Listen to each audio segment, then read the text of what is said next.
Hey guys, welcome back to WhiteCheeto Gaming, where you can find all of your basic tips on Total War games.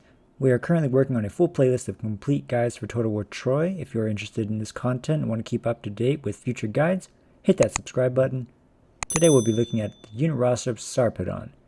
His units focus on combining fast, light troops armed with armor-piercing weapons and extremely mobile chariots used for flanking support. First on the roster, we have the Anatolian Youths. These guys are a lightweight spear and shield infantry with an upkeep cost of 70 food. They are very lightly armored and shielded with a missile block chance of only 20%. Poor morale, decent speed, low melee attack, pretty good melee defense of 32 though. Low damage of 58 with bonus versus large, and a low charge bonus of 10. These guys will be your cannon fodder units in the early game.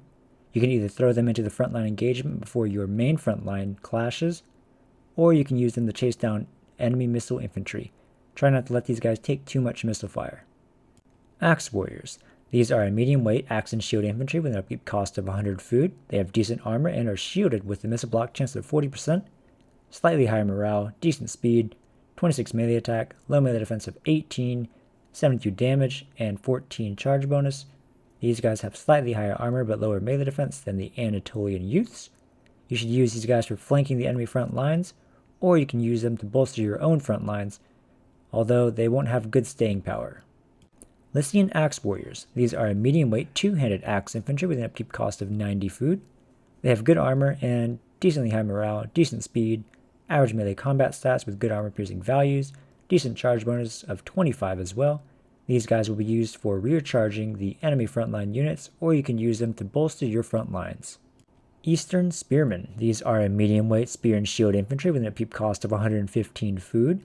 They have decent armor and are shielded with a missile block chance of 40%, decent morale, good speed, low melee attack of 20 but a high melee defense of 46, good damage of 78 with bonus versus large, swordsman, and axeman. Charge bonus is extremely low. This will be your first real frontline unit of the Lycian roster. Use them to hold the enemy so that your flanking units can get around their backs. Heavy Axe Warriors. These are your first heavyweight infantry with an upkeep cost of 145 food. They are an axe and shield infantry with decently high armor and shielded with a missile block chance of 75%, high morale, low speed, melee attack of 35, melee defense of 30, good damage at 72. They also have access to 2 volleys of armor-piercing ammunition. You should place these guys on the flanks of your frontline formation or use them to bolster your frontline formation wherever needed.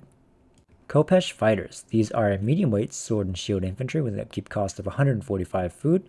They have slightly low armor at 30, shielded with a missile block chance of 40%, good morale, high speed, good melee attack of 35, 40 melee defense, high damage of 94 with armor-piercing values, and bonus versus large units.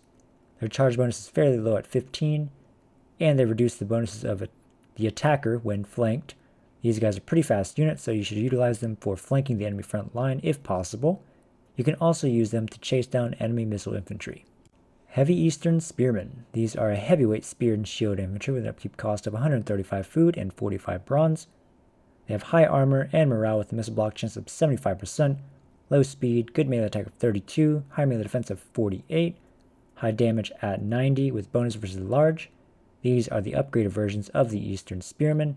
Once you gain access to them, replace all of your Eastern Spearmen frontline with these guys. They have much higher staying power. Renowned Khopesh Fighters. These are medium-weight sword and shield infantry with an upkeep cost of 185 food. They have decent armor, shielded with a missile block chance of 65%, high morale, decent speed, decently high melee combat stats with high damage and armor-piercing values with bonus versus spearmen.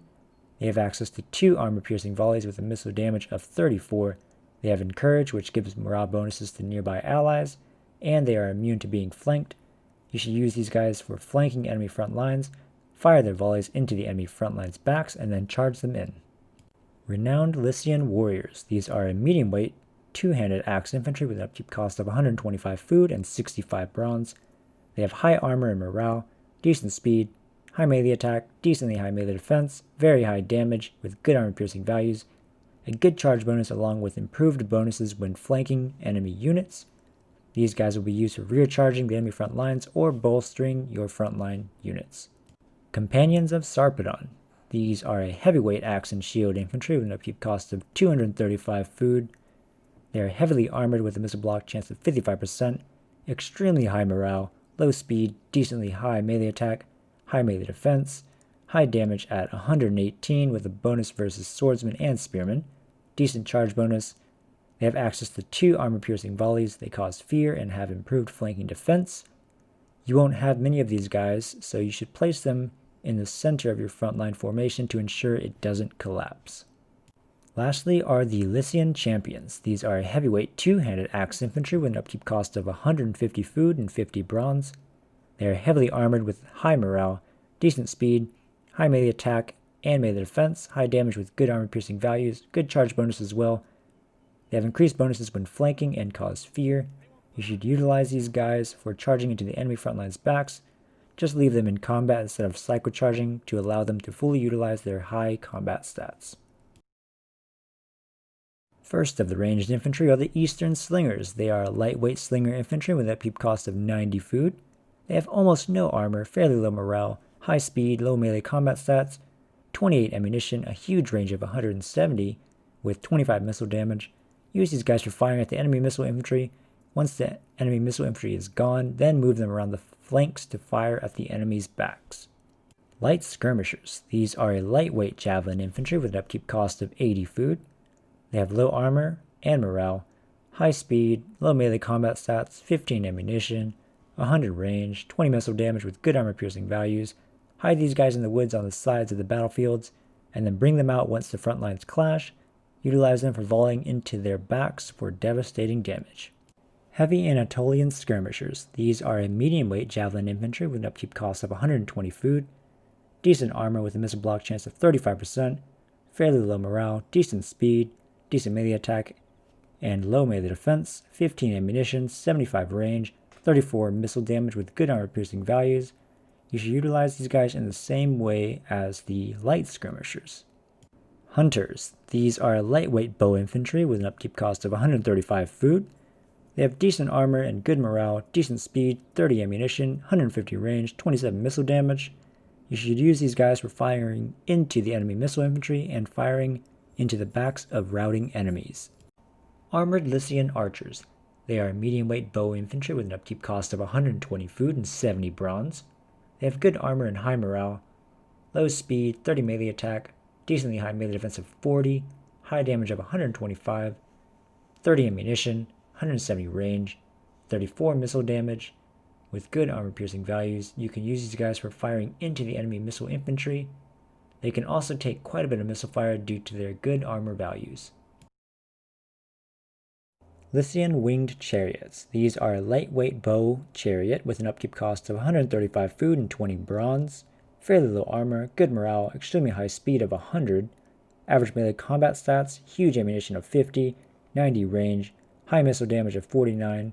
You should mainly use these guys for firing into the backs of the enemy frontline units.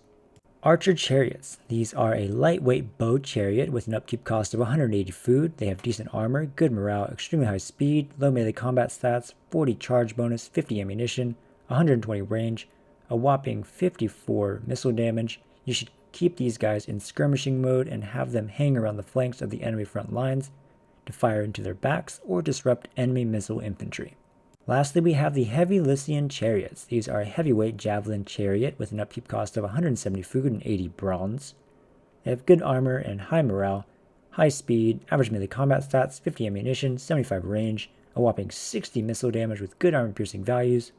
You should utilize these guys in the same way as the Archer Chariots, but try to have them target more heavily armored infantry. Now we'll be looking into an early/mid-game army composition. This army composition should stand up well against many armies you encounter, but this is in no way the best or most optimized army. We'll have 5 Eastern Spearmen, 2 Heavy Axe Warriors, 3 Lycian Axe Warriors, 3 Khopesh Fighters, 1 Light Skirmisher, 3 Hunters, and 2 Lycian Winged Chariots. Alright guys, so now we're going to look at how we want to form up our army on the battlefield. We're going to want to put our 5 Eastern Spearmen in the front line, have the Heavy Axe Warriors on the flanks of those front lines, and we're going to place our Hunters in the front let them get off a few volleys before we pull them back. Our Lycian winged chariots will be up in the front, ready to move up to harass the enemy. They have extremely high speed, so they'll be able to run back and forth without getting caught. And now we have our flanking group here. So we have light skirmishers and 3 Khopesh warriors, or fighters I mean. And so these fighters will sort of escort these light skirmishers around the flanks, and then they will also flank with them as well. We have 2 Lycian axe warriors here in reserve. These guys will be used to bolster the front line wherever it's collapsing. And then we have 1 more Lycian axe warrior hidden behind this cliff. These guys will be brought around whenever the front lines clash, and see if we can get a flank with those guys as well.